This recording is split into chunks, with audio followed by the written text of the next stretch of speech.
Ambassador Edelman, I wasn't here during your testimony. I had to do a radio call before coming back from the vote. But I understand that Dr. Halpern, you made a comment about this. I hope you don't think from any comments I made in my opening statement that I object to this. I had no objection to this. The fact, though, is that all of the blogs that were so critical of me came from John Isaacs, who contributed to this, and this is not his order. I have no problem with this at all. And also, I'm not saying that I owe either Ambassador Joseph or Ambassador Edelman an apology for my opening statements, but the fact is that the 17 witnesses prior to this meeting were all very pro New Start. And all 4 of the witnesses that we had in the Senate Armed Services Committee were also. My point is, a hearing is not a hearing, and something as significant as this, until you have people that are very much opposed to it, and I believe that's healthy.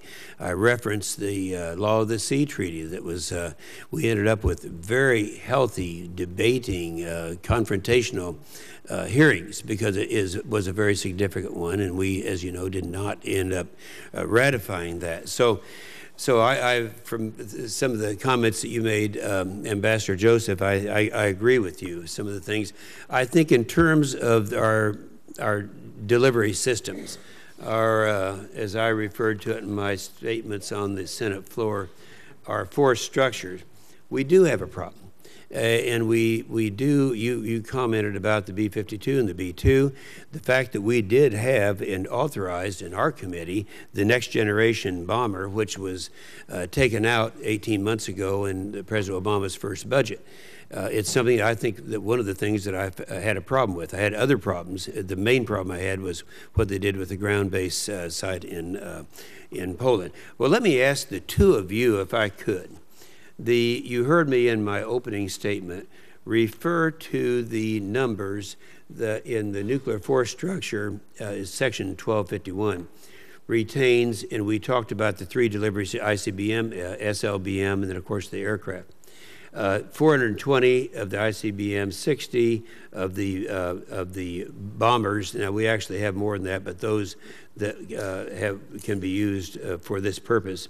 And then retaining the 240 SLBMs. Now that adds up to 720. If we were to bring that down to 700, would either one of you have a specific answer as to how we get there?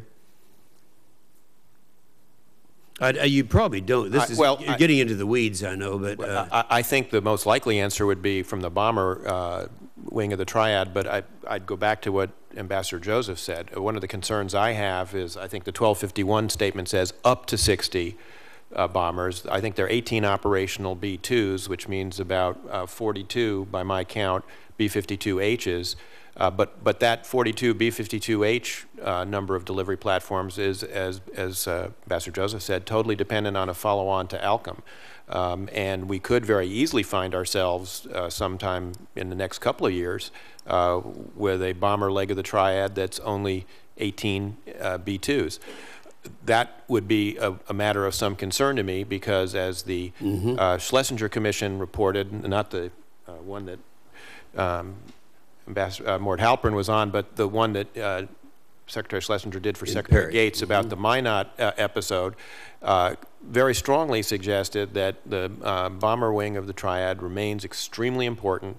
It's the one tool the president in a crisis has to signal, and it's the one set of nuclear weapons he has which are recallable. And so I would be very worried that some of this comes out to get down to the 700 out of the bomber leg. And I appreciate that. Ambassador Edelman, you also, in my absence, my staff tells me that you said you did agree with Senator Inhofe on one point, but you didn't say what that point was. I'm not, I think it might have been on the, first of all, I don't mean to suggest that it's the only point on which I agree with you, but I think it was on the question of whether the launcher limits worked a hardship on U.S. ability to provide a deterrent. I think that's what it was. Okay, that's fine. One of the problems I've had, of course, is in the tactical area where we are outmanned about 10 to 1.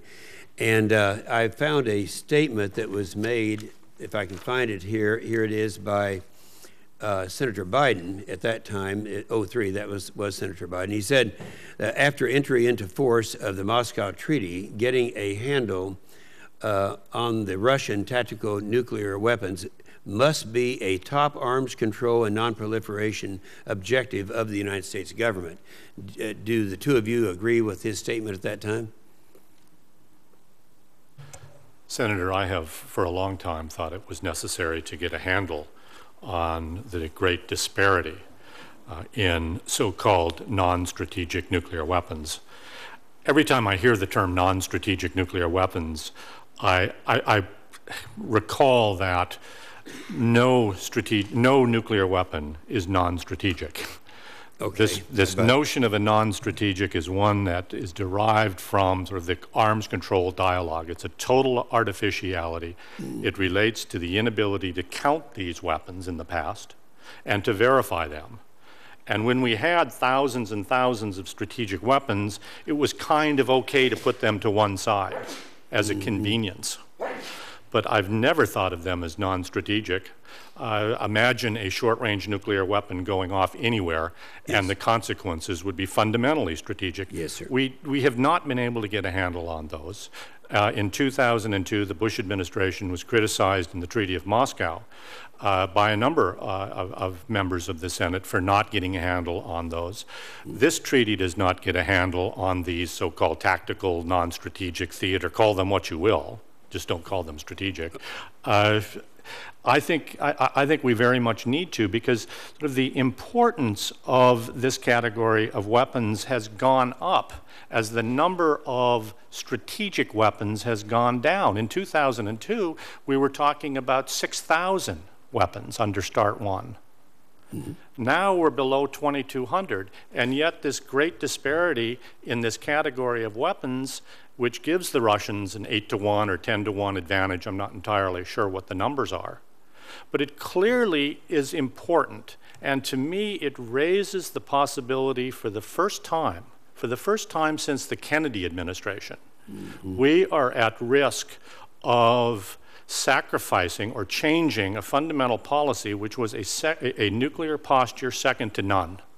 I think we're approaching a nuclear posture second to one. To none. All right, that's very good. I know my time has expired, but if it's actually, I would prefer if we could go on. I also have to leave, and we have 2 more people to ask questions. So, thank you. Senator Rich. Thank you, Madam Chairman. First of all, let me say that I have the high